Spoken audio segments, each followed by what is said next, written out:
Of kinetic theory of gases. तो kinetic theory of gases की जो डेली लाइफ में एग्जांपल है, सबसे पहले पॉपकॉर्न और pressure in a tyre of A car, ये दो इसकी एग्जांपल हैं। तो पॉपकॉर्न छल्ली जिसे आप कहते हैं, अपनी अपनी जुबान में मुख्तलिफ लफ्ज बोले जाते हैं। छल्ली आम तौर पर इस्तेमाल होते हैं। तो उसमें जब वो फसल से निकाली जाती है तो वो बड़ी नरम हालत में होती है, लेकिन when popcorn is heated the moisture trapped in popcorn, मतलब कि जो भी उसमें नमी होती है वो क्या हो जाती है, वो वहां पे ट्रैप हो जाती है। ट्रैप का लफ्ज आप सुनते रहते हैं।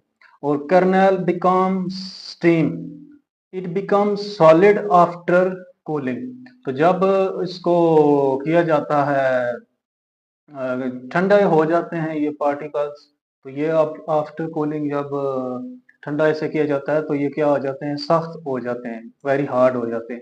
ये दाने भी मिलते हैं इस तरह। तो ये पॉपकॉर्न का काइनेटिक थ्योरी ऑफ गैसेस का ये एग्जांपल्स में आ जाती है चीज। दूसरी है जी आपके सामने example, when the tyre is when the air is when the air is pumped into the tyre of car. Car के अंदर जो अब हम करते हैं, हवा भरते हैं टायर में, the number of air molecules increases, मतलब उसके अंदर number of air molecules increase होते हैं। प्रेशर इसके इसके जरिए फिर क्या होता है कि प्रेशर राइज करता है inside the tyre. We know more molecules we know more molecule result in frequent collision with tire walls। जब बहुत ज्यादा ये करते हैं, हवा भरते हैं, तो क्या होता है जी, वो मॉलिक्यूल्स हवा के टायर की दीवारों से टकराते हैं। जब टायर की दीवारों से टकराते हैं तो कलयन होती है, लेकिन वॉल्यूम उसका लिमिटेड होता है। तो फिर क्या होता है, प्रेशर उसकी दीवारों पर अप्लाई होता है। This pressure gives the tyre hardness and bears car weight. तो वो उसको सख्ती फराहम कर देता है, ये जो प्रेशर है, और वो इस काबिल हो जाता है टायर के वो वजन उठा सके, बर्दाश्त कर सके, उस टायर का वजन, गाड़ी का वजन उठा सके। तो डेली लाइफ की दो example kinetic theory of gases की, पाप car, pressure in tyre of A car, ये आपने समझ लिया। तो नेक्स्ट आर्टिकल जो 13.5 है वो पढ़ने जा रहे हैं जी। और उस आर्टिकल का नाम है जी kinetic theory and statistical physics, ये टॉपिक का नाम है जी, kinetic theory and statistical physics. देखें जी, सबसे पहले स्टैटिस्टिकल फिजिक्स क्या है। The branch of physics that use probability theory is known as statistical physics. तो सबसे पहले तो पता होना चाहिए आपको कि प्रोबेबिलिटी क्या होती है। देखें, प्रोबेबिलिटी का लफ्ज मैथमेटिक्स और स्टैट में सुनते रहते हैं। उसमें मिसाल के तौर पर हम कहते हैं फलां इवेंट होगा या नहीं होगा, बारिश होगी या नहीं होगी, सर आ जाएंगे या छुट्टी करेंगे, दैट्स प्रोबेबिलिटी। तो इस लफ्ज को, इस फेनोमेना को फिजिक्स में इस्तेमाल करते हैं और उसे स्टैटिस्टिकल फिजिक्स कहते हैं। The branch of physics that use probability theory is known as statistical physics. तो जेम्स क्लार्क मैक्सवेल नाम का जो बंदा है, इसने भी यही कुछ किया था जी।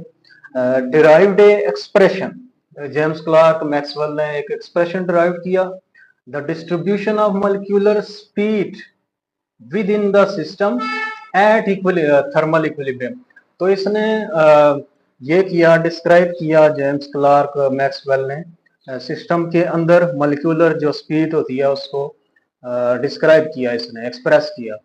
60 years later, यानी 60 सालों बाद, experiment were performed to confirm Maxwell prediction. तो देखें जी, ये थ्योरी की बात हो रही है, ये प्रोबेबिलिटी की बात हो रही है। तो मैक्सवेल ने जो है प्रिडिक्शन कर दी, जेम्स क्लार्क मैक्सवेल ने, कि इस तरह का ये चीज होगी, तो 60 सालों के बाद एक्सपेरिमेंट्स हुए और वो चीज क्या हो गई, कंफर्म हो गई कि जेम्स क्लार्क मैक्सवेल जो है वो ठीक कह रहा था। उसके बाद है जी बोल्ट्जमैन काइनेटिक इक्वेशन। देखें जी, इस इक्वेशन को अच्छे तरीके से याद कर लें। n2/n1 is equal to e की power minus delta E over K B T. के नीचे जो है ना बी लिखा हुआ है, तो ये आपने याद करना होगा जी, के बी टी। अब देखें, बात समझने वाली है। इसमें एक एक चीज हम समझते हैं, एक एक चीज क्या है।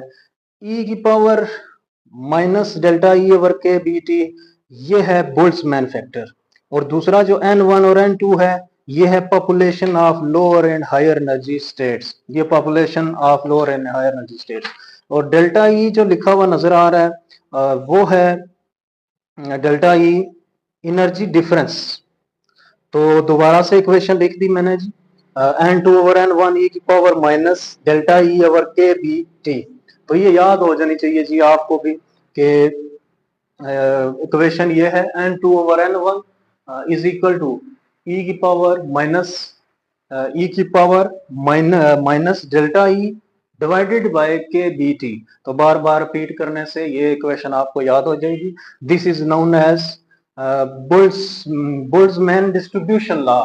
इसको बोल्ट्जमैन डिस्ट्रीब्यूशन लॉ भी कहते हैं। और इस लॉ को अगर एक्सप्लेन करें कि ये कैसे बोल्ट्जमैन डिस्ट्रीब्यूशन लॉ है, तो हम इसकी सबसे पहले तो इसके आते हैं इक्वेशन की तरफ।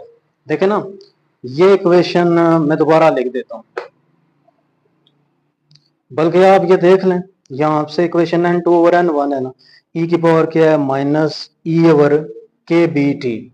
अब इसी को इंग्लिश में लिखना है, इसी स्टेटमेंट को। It states that the probability of finding the molecules in particular energy state, यानी probability of finding the molecule in particular energy states varies, यानी तब्दील होती है, एक्सपोनेंशियली यानी e की पावर में, exponentially as the negative of energy divided by kBT। तो negative of energy divided by kBT, therefore more particle are reside। तो यहाँ लफ्ज क्या लिखा हुआ है, the more particle reside in lower energy state than in higher energy state। reside resident से निकला, reside in lower energy state, lower energy state। देख लें, ये इक्वेशन है ना आपके सामने। तो लोअर एनर्जी स्टेट n1 और n2 हायर, तो लोअर एनर्जी में ज्यादा रिजाइड करेंगे। तो इसके बाद इक्वेशन उन्होंने लिखी है E is equal to 3/2 kT। तो in a gas container a molecule undergoes billions of collision every second, each collision change the speed of molecule thereby changing kinetic energy, but kinetic theory conclude the average kinetic energy at temperature T। तो ये हमारे पास एक equation बन गई, where K B is the effectively the gas constant per molecule. तो K B को क्या कहते हैं, गैस कांस्टेंट पर मॉलिक्यूल।